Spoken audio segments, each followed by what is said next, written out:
A Facebook post destroyed this bus driver's life. We know that we must stand up for those that weren't lucky enough in their lives, but what happens when integrity gets punished?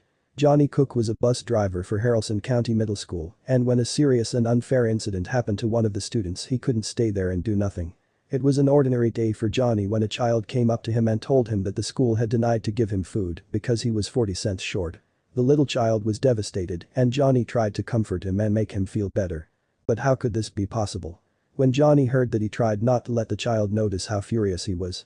His mind couldn't comprehend how could anyone, and especially a school, deny a child food because of it being 40 cents short.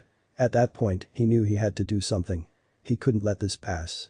Even though he couldn't stay with his arms crossed, he didn't know where to seek help in order to solve the matter. Moreover, he was so frustrated that couldn't think straight. How could a school do this to one of the children? That was unacceptable. After hours of thinking about what to do, he finally decided to share his thoughts and frustration of the incident by making a post on Facebook. This way more people would start to know about the incident, and maybe someone would be able to guide Johnny on how to handle the matter. Little did he know that this might not be a great idea. Johnny decided to post his frustration about the incident on Facebook. The Facebook post became soon viral, and many frustrated users shared it. No one could believe how a school treated one of its students. However, our story doesn't end here. What the school did next will make you even madder.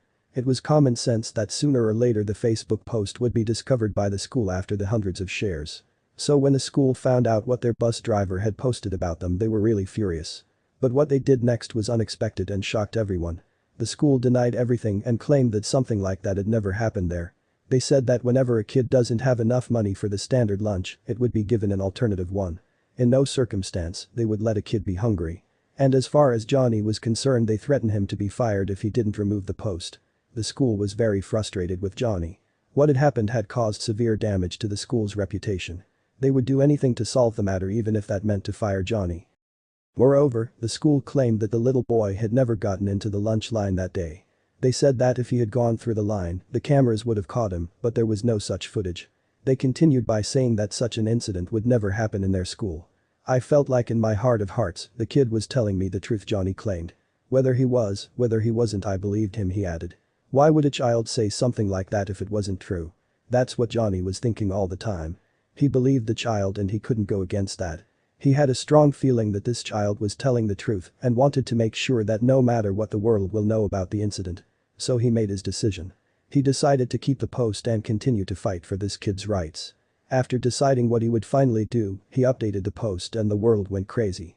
His post got shared 180,000 times all over the world, and everyone was applauding him for his bravery to stand up for this child.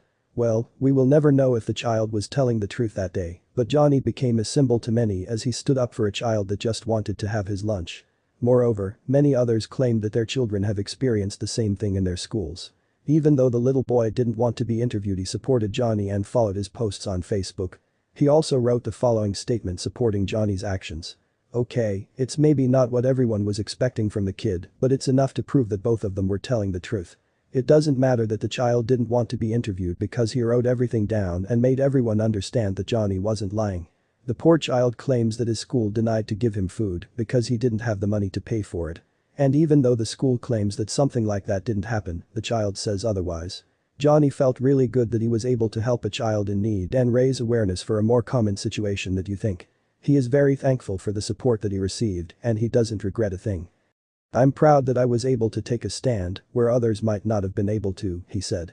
And that I can maybe, in some little way, cause a change, Johnny said, regretting nothing of his actions and feeling proud of himself that he managed to stand up in such an unfair situation. It's really important to help people in need, and even though it might be tough, it's worth it. Johnny fought for this child, and everyone stood by him, and even though he lost his job, he would do the same thing a million times more. We hope that both the kid and Johnny are doing great.